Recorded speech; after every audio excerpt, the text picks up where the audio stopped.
Kali ini ada kisah menarik dari Abu Nawas, yaitu kisah ketika Abu Nawas bermimpi bertemu dengan Nabi Daud alaihi salam. Pada suatu ketika, ada seorang yogi mengajak seorang pendeta untuk memperdaya iman Abu Nawas. Setelah perbaikan, mereka pun berangkat menemui Abu Nawas di rumahnya. Di rumah Abu Nawas, ketika mereka datang, Abu Nawas sedang melaksanakan sholat duha. Mereka pun dipersilahkan oleh istrinya Abu Nawas. Setelah selesai sholat duha, Abu Nawas pun menyambut mereka. Abu Nawas dan tamunya pun bercakap-cakap sesaat. Kami sebenarnya ingin mengajakmu melakukan pengembaraan suci. Kalau kamu tidak keberatan, bergabunglah bersama kami, kata seorang yogi. Dengan senang hati. Lalu, kapan rencana berangkatnya? Tanya Abu Nawas. Besok pagi, kata pendeta. Baiklah kalau begitu, kita bertemu di warung teh besok pagi, kata Abu Nawas menyanggupi. Pada hari berikutnya, mereka berangkat bersama-sama. Abu Nawas memakai jubah sufi, sedangkan yogi dan pendeta mengenakan baju kebesaran agama mereka masing-masing. Di tengah perjalanan, mereka merasa kelaparan. Mereka juga sengaja tidak membawa bekal.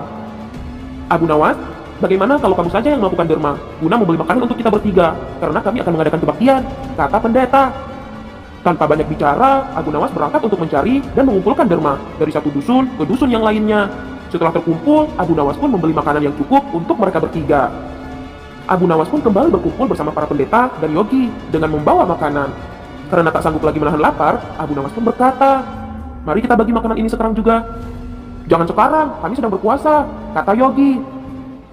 "Tetapi aku hanya ingin menginginkan bagianku saja, sedangkan bagian kalian terserah pada kalian," ucap Abu Nawas menawarkan solusi.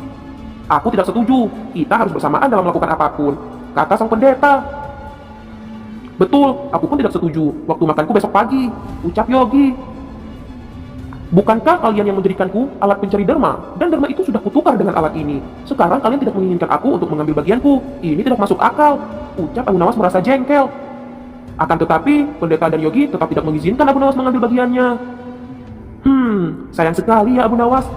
Kemudian Abu Nawas menjadi penasaran, ia pun mencoba lagi membujuk teman-temannya agar mengizinkan ia mengambil haknya. Namun mereka tetap saja menolaknya. Abu Nawas pun merasa jengkel dan marah. Akan tetapi, ia sama sekali tidak menunjukkan rasa jengkel dan marahnya itu kepada mereka. "Bagaimana kalau kita mengadakan perjanjian?" kata pendeta kepada Abu Nawas. "Perjanjian apa?" tanya Abu Nawas.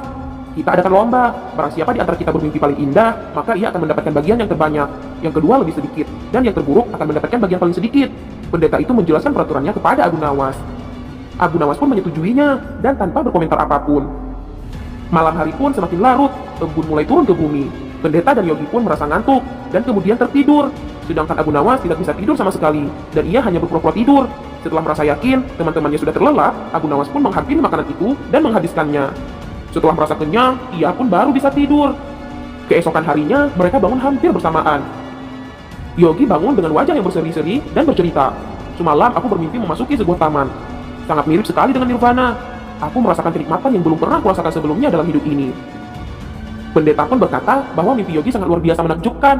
Kemudian gilirannya bercerita, "Aku seolah-olah menembus ruang dan waktu. Dan ternyata memang benar, aku berhasil menyusup ke masa lalu di mana pendiri agamaku hidup. Aku bertemu dengannya, dan yang lebih membahagiakan adalah aku diberkati olehnya." Yogi pun memuji-muji kehebatan mimpi sang pendeta, sedangkan Abu Nawas hanya diam saja. Karena Abu Nawas belum juga menceritakan mimpinya, pendeta dan yogi pun akhirnya menanyakan mimpi Abu Nawas. "Kalian pasti tahu tentang Nabi Daud alaihi salam. Ia adalah nabi yang ahli berpuasa. Semalam aku bermimpi dan berbincang-bincang dengannya. Ia menanyakan bahwa aku berpuasa apa tidak. Aku menjawab aku berpuasa, karena aku memang tidak makan sejak dini hari. Kemudian ia menyuruhku untuk berbuka, karena hari sudah malam. Tentu saja aku tidak berani mengabaikan perintah darinya. Segera aku bangun tidur dan menghabiskan makanan itu," ujar Abu Nawas tanpa merasa bersalah sedikit pun.